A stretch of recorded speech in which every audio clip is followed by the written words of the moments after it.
माध्यम से आज एक ऐसी बीमारी के बारे में बात करेंगे जो हमारे पेनिस को ढीला और कमज़ोर बना देते हैं, हमारी इच्छा शक्ति को ख़त्म कर देते हैं और स्टेमिना को बिल्कुल समाप्त कर देते हैं। उस बीमारी का नाम है थायराइड। थायराइड दो तरह से होता है, हाइपोथायरॉयडिज्म और हाइपरथायरॉयडिज्म। यानी हाइपोथायरॉयडिज्म के अंदर शरीर मोटा और स्वेलिंग से भर जाता है, और जबकि हाइपरथायरॉयडिज्म के अंदर शरीर सूखने लगता है और शरीर में बिल्कुल हाइपो और हाइपर में दोनों अपोजिट मेटाबॉलिक एक्टिविटीज़ होती हैं। मैं एक एक करके सब आपको बताऊंगा और ये भी बताऊंगा कि इन बीमारियों की वजह से क्या क्या चेंजेस आते हैं और ऐसे में हमें क्या उपाय करना चाहिए, कौन सी दवा लेनी चाहिए ताकि जो समस्या हमारे सामने थायराइड की वजह से क्रिएट हुई है वो ना हो। एक एक करके बात करेंगे। बस एक रिक्वेस्ट, व्यूअर जानकारी अच्छी लग जाए दोस्तों में जरूर भेज दीजिएगा ताकि दूसरे लोग भी इससे फ़ायदा उठा सकें। और चैनल से अगर पहली बार जुड़े तो प्लीज़ लाइक शेयर सब्सक्राइब करके मोटिवेट कीजिएगा। चलिए बात करते हैं थायराइड ऐसा बॉडी में क्या करता है जिसकी वजह से ये सारी प्रॉब्लम क्रिएट होती हैं। तो आपने देखा होगा कि थायराइड एक हार्मोनल बीमारी है। मतलब थायराइड को क्रिएट करने में हार्मोन का बहुत बड़ा रोल है।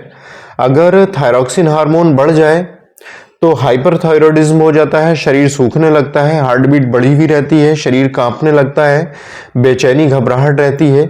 और अगर थायरॉक्सिन हार्मोन का लेवल कम हो जाए तो शरीर में सूजन बढ़ जाती है, थकान, सुस्ती, कमजोरी और ये सारी लक्षण देखने को मिलते हैं। तो आपने देखा कि कितने छोटी छोटी चीज़ें, हार्मोन कितनी कम मात्रा में हमारे शरीर में सेक्रेट होते हैं लेकिन पूरी बॉडी को गवर्न करते हैं हार्मोन।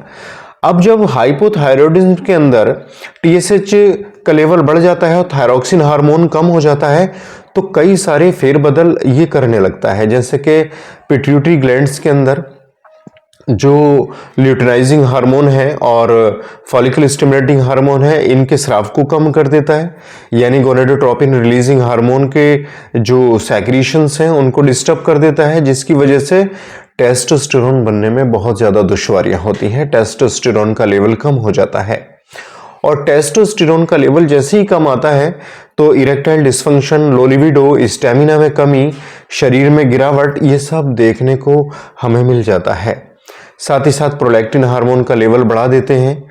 जैसे टीएसएच बढ़ता है प्रोलैक्टिन हार्मोन बढ़ जाता है और ये माना जाता है कि थायरॉक्सिन के बहुत ज़्यादा कम होने की वजह से शरीर पे सूजन, सुस्ती, थकान, अनिद्रा, बेचैनी ये सब होने लगता है जैसे ही थायरॉक्सिन लेवल कम होता है, क्योंकि सेल्स के अंदर जो एनर्जी का प्रोडक्शन है वो नहीं हो पाता है। बीएमआर कम हो जाता है, यानी बेसल मेटाबॉलिक रेट कम हो जाते हैं, जिसकी वजह से शरीर सुस्ती से भर जाता है, थकान से भर जाता है और इस वजह से ये बॉडी में चेंजेस देखने को मिलते हैं।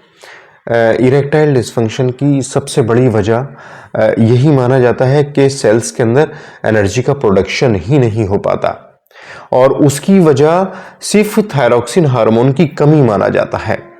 ये सारे बदलाव सिर्फ तभी होते हैं जब टीएसएच का लेवल बढ़ता है, थायरॉक्सिन का लेवल कम हो जाता है।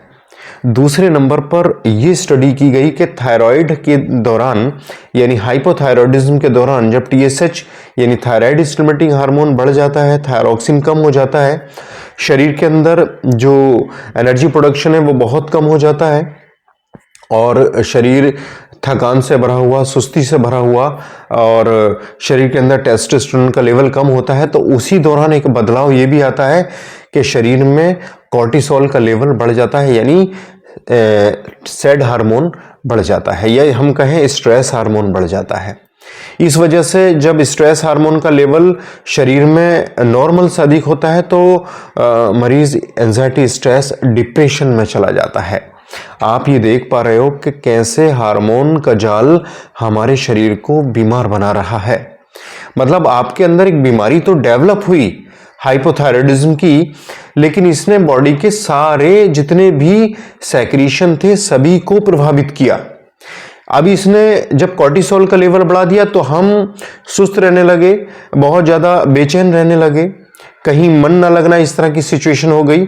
इस दौरान आपकी लिबिडो खत्म हो जाती है, आपका अपने पार्टनर से मिलने का मन ही नहीं करता, उससे बिल्कुल भी अटैचमेंट जो है वो धीरे धीरे समाप्त होने लगता है और ईडी जैसी समस्याएं हमें घेर लेती हैं। देखा आपने कि एक जरा सी बीमारी ने हमें किस हद तक बीमार बना दिया। अब एक दूसरा इफेक्ट इसका देखा जाता है कि टीएसएच लेवल बढ़ने से, यानी हाइपोथायराइडिज्म के केस में जो खून की नलियां हैं और खून की नलियों के अंदर जो अंदरूनी परतें हैं एंडोथीलियल, वो एंडोथीलियल की जो लेयर्स नाइट्रिक ऑक्साइड का प्रोडक्शन करती हैं, वो नाइट्रिक ऑक्साइड का प्रोडक्शन प्रॉपर नहीं कर पाती हैं। उसकी वजह होती है कि हाइपोथायरॉयडिज्म की वजह से उनकी अंदरूनी लेयर्स सख्त हो जाती है, स्टिफ हो जाती है। उस वजह से नाइट्रिक ऑक्साइड का प्रोडक्शन नहीं करते और ये भी इरेक्टाइल डिस्फंक्शन का एक कारण बनती है, हार्ट की बीमारियों का एक कारण बनती है। तो जरा सा थायरॉक्सिन हार्मोन अगर ऊंचा या नीचा हो जाए तो कैसे हमें बीमारियों के जाल में फंसना पड़ जाता है। कभी सोचा है आपने कैसे आपको इस बीमारी से बचना है? कभी ना हो थायराइड, आपको ऐसे टिप्स मैं आपको इस वीडियो के अंत में देने वाला हूं, और अगर ये बीमारी हो गई है तो उसको कैसे बचाया जा, अपने आप को कैसे ठीक किया जा सकता है पूरी तरह से, ये सब चीजें इस वीडियो में मैं आपको आगे बताऊंगा। तो आपने कैसे देखा कि एंडोथीलियल अंदर की लेयर जब इसकी सख्त हो जाती है, नाइट्रिक ऑक्साइड का प्रोडक्शन नहीं होता तो ईडी जैसी समस्याएं होती हैं, क्योंकि ब्लड सर्कुलेशन ही नहीं हो पाता, जो ब्लड वेसल्स हैं वो डायलेट नहीं हो पाती। ये सारी चीजें देखने को मिलती हैं।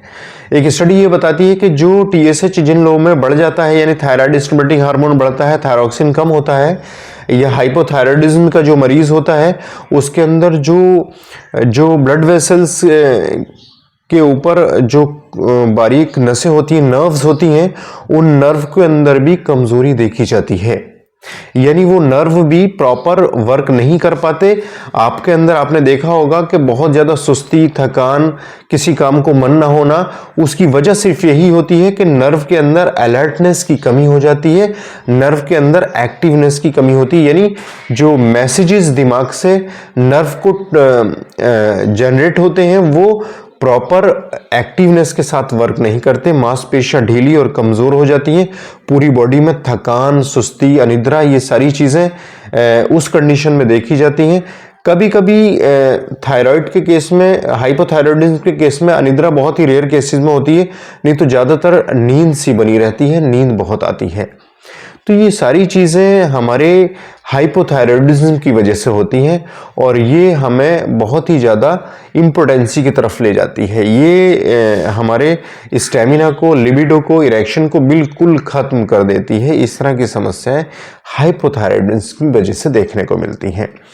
अब जब थायराइड आपको है, आपका टीएसएच लेवल बढ़ा हुआ है, थायरॉक्सिन की कमी है और आपके डॉक्टर ने आपको गोली सजेस्ट कर दी है, ये गोली तो पूरी जिंदगी चलेगी, और डॉक्टर कह भी देते हैं भाई थायराइड की गोली है, इसको तो पूरी लाइफ आपको लेना होगा। लेकिन मैं आपको बताऊं, थायराइड की गोली पूरी तरह से बंद होती है। हमने अपनी प्रैक्टिस में ऐसे बहुत से केसेस ठीक किए जिनको थायराइड था और वो आज नॉर्मल है, बिल्कुल उनका जो टीएसएच है वो नॉर्मल लेवल है, 0.5 से 5.5 के बीच में।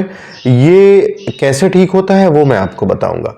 देखिए, सबसे पहली बात तो यह है कि आपको वो सारे खाने अवॉइड करने हैं, जैसे कि आपको चावल, दाल, दूध या दूध से बने पदार्थ, ये आपको बिल्कुल बंद करने हैं। टोबैको, अल्कोहल लेते हो तो आपको बंद करनी है।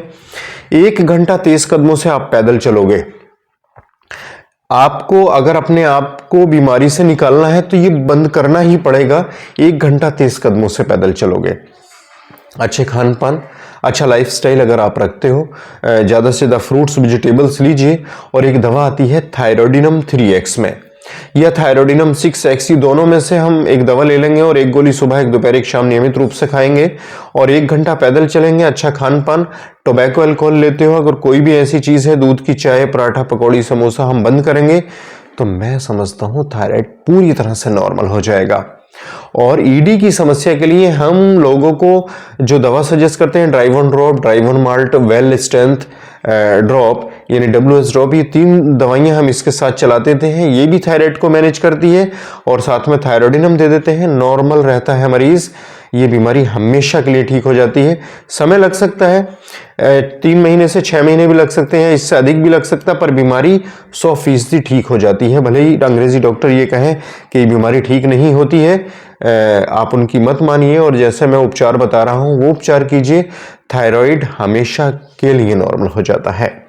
तो उम्मीद है हमारी ये जानकारी थायराइड पर पसंद आई होगी। जानकारी पसंद आई है तो मैं आपका health preserver doctor Asif Ali, हमें सपोर्ट कीजिएगा, बहुत अच्छा लगेगा। नेक्स्ट वीडियो में फिर मुलाकात होगी। Thank you.